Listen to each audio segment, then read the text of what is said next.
One joke, one perfectly placed, single line from a late-night desk in New York. And somehow, without a press conference, without a congressional hearing, without a single leaked document, Seth Meyers managed to expose something about Donald Trump's current state of mind that months of political coverage had danced around but never quite named directly. And the funniest part is that the entire setup wrote itself because the President of the United States, in the middle of an active military conflict with no clear ending, chose to go on social media and post a newspaper article from 2004 celebrating the season finale ratings of The Apprentice. Not 2024, not last year, 2004. That detail is the whole story. Everything else is just the explanation. Start with what actually happened on April 23rd, because the sequence matters more than any single moment within it. Seth Meyers walked onto his late-night stage and told his audience that President Trump had reposted a New York Times article on Truth Social. The article was not about the Iran conflict. It was not about energy prices or foreign policy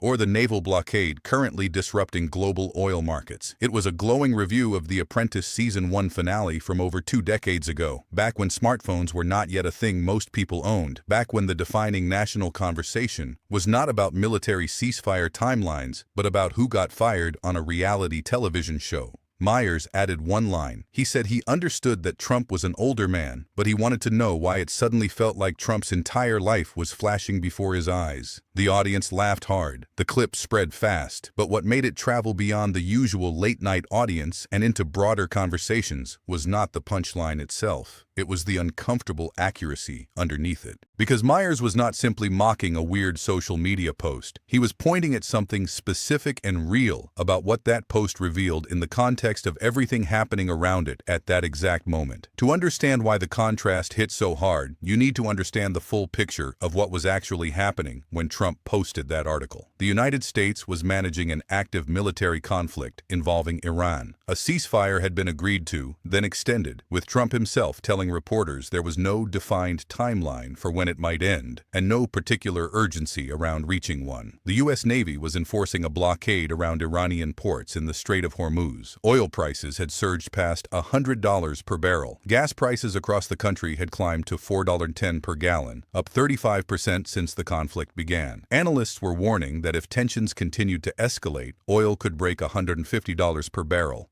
At the same time, the public opinion numbers were telling an unambiguous story. 63% of Americans disapproved of how Trump was handling the Iran situation. His overall approval rating sat at 37%, down from 42% in December. The New York Times polling average put his net approval at negative 19 points, the lowest mark of his second term. Among independent voters, approval had dropped to 28% from 39% when he first took office. 8 out of 9 major polls tracked by CNN had his numbers stuck in the low to mid-30s. That was the landscape on the day Donald Trump went to Truth Social and posted a 22-year-old newspaper clipping about how many people watched his television show. Meyers saw what that combination of events meant, stated it clearly in one sentence, and let the audience connect the rest of the dots on their own. In poker, a tell is the small, involuntary behavior that gives away what someone is actually holding. It is rarely something obvious. It is usually subtle, specific, and only visible to people who have been paying close enough attention to notice when the pattern changes. Meyers argued, with the directness of someone who has been watching this particular player for years, that the Apprentice post was exactly that kind of tell. When things are going well, when approval is strong, when the news cycle is moving in your direction, leaders talk about the present. They highlight current achievements. They draw attention to what is happening right now. They do not reach back 2 decades for validation because they do not need to. But when the present is genuinely difficult, when the numbers are sliding, when the questions being asked do not have comfortable answers, the impulse to return to past success is not random. It is the natural behavior of someone who needs to feel like they are winning something, even if the something is no longer relevant to anyone else. The Apprentice ratings from Season 1 are not a policy achievement or a leadership credential in 2026. They are a memory of a time when the public reaction to Donald Trump was enthusiastic and unambiguous. And in a moment when the public reaction is currently neither of those things, that memory apparently still provides something he needs to hold on to. That is not a political attack. That is basic human psychology. But in a president, it is also a signal worth naming. Within that same 24-hour period, Trump made 35 separate posts on Truth Social. 35. In one day, while managing an active military conflict with no defined end date, while gas prices pushed against household budgets across the country, while his approval sat at the lowest point of his presidency, the Posts covered the Apprentice article, a biography of Justice Alito, old election fraud claims stretching back years, arguments that most of the country had moved on from several news cycles ago.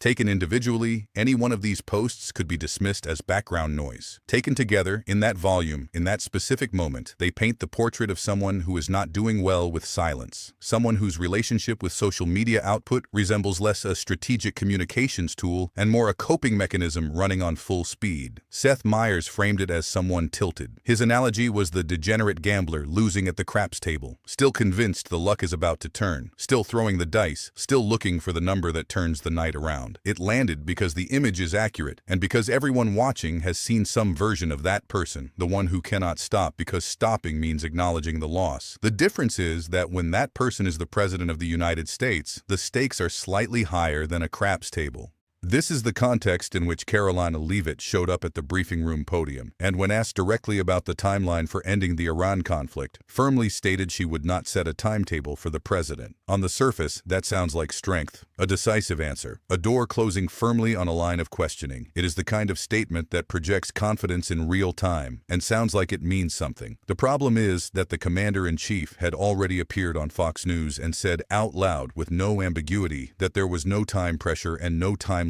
for the Iran ceasefire. So, what Leavitt delivered at the podium was not a position. It was a polished restatement of an uncertainty that already existed, wrapped in better eye contact and a more confident tone. This is the central challenge of her role, and it is worth understanding clearly rather than dismissing. Karoline Leavitt is 27 years old. She is sharp, fast, and speaks with a level of conviction that could make a weather report sound like a historic declaration. She walks into the briefing room every day prepared, posture precise, ready to defend whatever the news cycle has produced in the previous 24 hours. That requires genuine skill and genuine nerve, and minimizing either would be inaccurate. But her method of defense is built primarily on presence rather than evidence, on tone and certainty rather than detailed factual architecture. In isolation, against a single difficult question, that approach can work effectively. The problem is that Seth Meyers does not operate in isolation. He works with footage. He works with clips. He works with the specific technique of placing two realities side by side and letting the audience notice the gap between them without being told what to think about it. He shows what is happening in the world, and then shows what the president chose to post on Truth Social during that same window of time. And the contrast explains itself faster and more memorably than any policy briefing ever could. Her job is to close that gap every day, to argue that the Apprentice repost is not a tell, that 35 posts in 24 hours during a military crisis is not a sign of distress, that having no timeline for an active conflict is a mark of strategic flexibility rather than the absence of a strategy. She makes that argument every single day with unwavering commitment, and the fact that the footage keeps coming is not something that changes her approach. She simply returns the next day, adjusts her jacket, and delivers the next explanation. That is either impressive dedication or a demonstration of the limits of even the most committed communication strategy when the behavior it is defending keeps generating new material faster than the explanations can absorb it. What Meyers identified, and what the best political commentary in this era consistently does, is the specific failure of the official narrative to account for what is visibly happening in plain sight. The White House has been notably skilled throughout this Iran situation at avoiding direct answers about what comes next. No firm deadline for an Iranian proposal, no clear timeline for the ceasefire resolution, no specific threshold that would trigger escalation or de-escalation. Every answer about the future has been routed back to the president's judgment and the flexibility of his approach, which is another way of saying that no one inside the administration appears willing to commit to a concrete position that can be measured against an outcome. This creates an information environment where the official version of events is always slightly ahead of verification. The president has a plan. The plan is flexible. The flexibility is a feature. The timeline will be dictated by the commander-in-chief. The commander-in-chief is satisfied with the current situation. The current situation is the result of strong leadership. The strong leadership cannot be evaluated against a specific timeline because the timeline is flexible. Meanwhile, Oil is at over $100 a barrel, and families are paying $4.10 for gas, and 63% of the country has registered its disapproval of how this is being handled. Meyers does not need to dismantle the official narrative argument by argument. He simply points to the Apprentice post and lets it sit there next to the approval rating and the gas price and the 35 Truth Social posts in one day. The audience does the rest. There is also a specific irony embedded in the Apprentice reference that gets sharper the longer you look at it. The entire premise of The Apprentice was that Donald Trump was the ultimate evaluator of competence.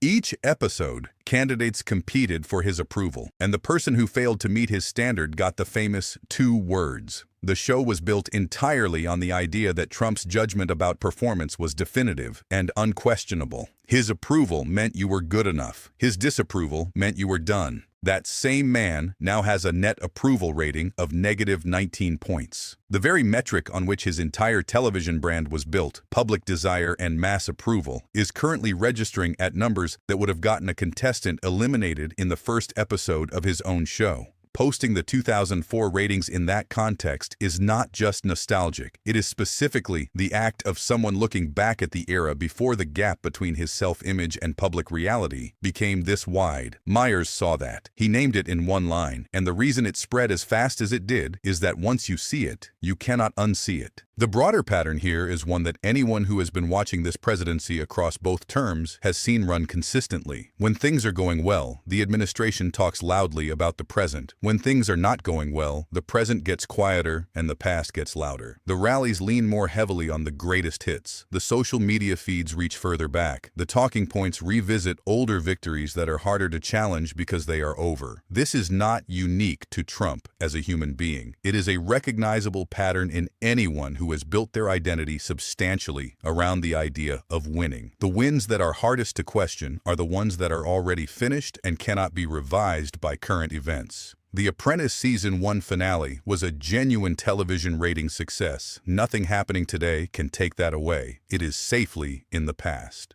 It proves something true about a moment when the public relationship with Donald Trump was straightforwardly positive. That safety is the whole point of reaching for it. What Meyers provided was not just a joke. It was a frame, a way of understanding the behavior that placed it in an accurate context and made the context visible to millions of people in under 30 seconds. That is a genuinely difficult thing to do, and doing it while also being funny is harder still. Karoline Leavitt will be back at the podium tomorrow. She will answer questions about Iran with the same precision and the same unyielding tone. She will not set a timetable. She will say the president is satisfied with the situation. She will describe the naval blockade as a position of strength and the absence of a clear strategy as strategic flexibility. And somewhere on Truth Social, the 36th post of the next 24-hour cycle will already be going up. The tell keeps repeating. The audience keeps noticing.